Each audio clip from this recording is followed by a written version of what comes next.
आम बर्तमान case register से केस ये अच्छा टाउन एसडीपीओ असिस्ट करने से टीम छेटा टीम फॉर्म कराई विभिन्न डीएसपी इंस्पेक्टर और सब इंस्पेक्टर मिसिकी छेटा टीम फॉर्म कराई सब टीम रे ऑफिसर मैंने अच्छा सपोर्ट देवाई टेक्निकल इंटेलिजेंस सीसीटीवी एनालिसिस और साइंटिफिक इन्वेस्टिगेशन सब एंगल सब दिगरे देखुचु जो कारण भी थाईपारे सब कारण को आम किसी भी कारण को रिलेट न करके सब कारण को आम एनालिसिस करूछु वर्तमान सुधा जहाँ आम जना पड़ी डिसीज श्री प्रभास पंडा चैम्बर रु जो फेरुले घर को फेरला बेलू से घर पाखे से चाक पाखे जो शूटर जो मैंने किलर थे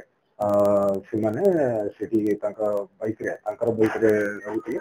व्हाइट कलर शर्ट पिंधि दुटा हेलमेट पिंधिकी आसते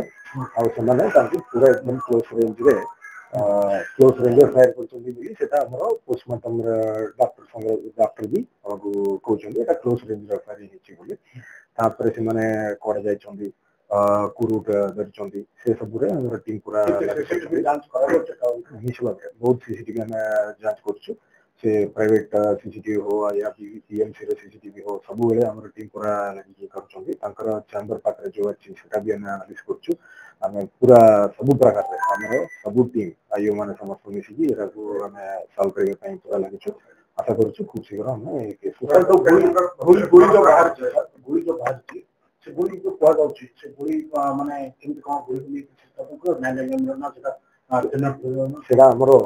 साइंटिफिक टीम रे जो बैलिस्टिक्स एक्सपर्ट से सही दिन आमर डायरेक्टर पठे से दिन स्पॉट रे कर जिते बेले से गोली जबत है आम पूरा एनालिसिस पठाई भी एनालिसिस रिपोर्ट आस बट जहाँ आम एक्सपीरियंस जहाँ लगुच देसी बंदूक जहाँ आमको जना पड़ी निकटतम लोक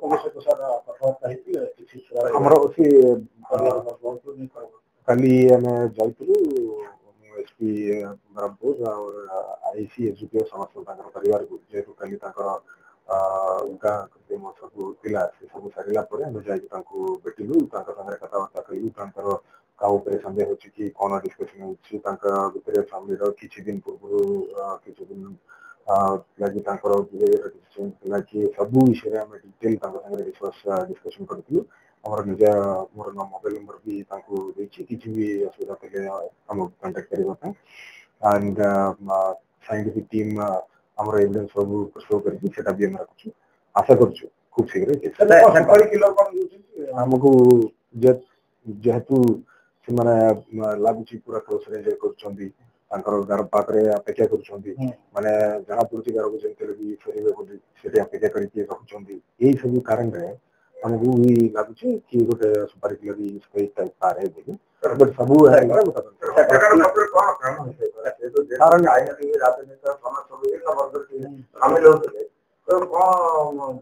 आम जेकोसी कारण बिल्कुल आम कारण को रूल आउट करूने सब कारण सब विषय आम तदन करुचु जिते बेले भी किए गोटे डिटेल कर पचरापचरी गला सब कारण सब बाहर वर्तमान से विषय कहवाटा मत ठीक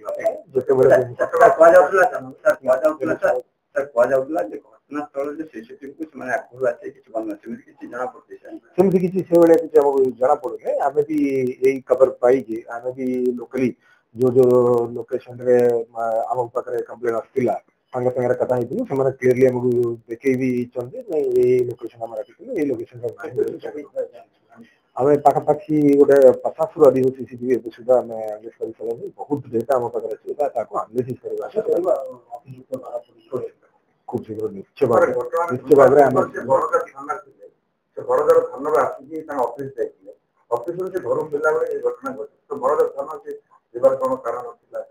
सेटा जेहेतु से आसते कि निजे जहाँ आमको सागर जो एडवोकेट आसते किसी कही आज ना ମୁଁ ଆଉ ଗୋଟେ ଦିନ ଆସିଲେ ସେମିତି କହିକି ଯାଇଛନ୍ତି ସେଟା ବି ଆମକୁ ଜଣା ପଡୁଛି ସେ ତାଙ୍କ କଣ କାରଣରେ ଆସିଲେ ବୋଲି କାହାକୁ ଜଣାଇ ନାହାନ୍ତି ଆସିଥିଲେ କିନ୍ତୁ ସେଠି ଗହଳି ଥିଲା ଏଇ ଚେମ୍ବରରେ ବହୁତ ଲୋକ ଗ୍ରିଭାନ୍ସ ଜଣାଉଥିଲେ ତ କୋଉ ଗୋଟେ କାରଣରେ ସେ କହୁଛନ୍ତି ମୁଁ ପରେ ଆଉ ଗୋଟେ ଟାଇମରେ ଆସିବେ ବୋଲି ତାଙ୍କ ସାଙ୍ଗରେ ଯୋଉ ଆସିଥିଲେ ତାଙ୍କ ସାଙ୍ଗରେ ଆସିନଥିଲେ ଯୋଉମାନେ ଥିଲେ ତାଙ୍କୁ କହିକି ଯାଇଛନ୍ତି तो କୋଉ କାରଣରେ ଏକ୍ସାକ୍ଟଲି ଆସିଲେ ବୋଲି ସେଟା ସନ୍ଧାନ ଫୋନ୍ କିଛି ଜାଣିଛ କି କଲ୍ କରିଛି ତାପରେ ପରିବାର ତାପରେ ନିଶ୍ଚୟ ଭାବରେ ଆମେ ସେଟା ବି ସାଇଣ୍ଟିଫିକ ସେଟା ମୁଁ କହୁଥିଲେ ଟେକ୍ନିକାଲ ଇଣ୍ଟେଲିଜେନ୍ସ ସବୁ ଆଙ୍ଗେଲରେ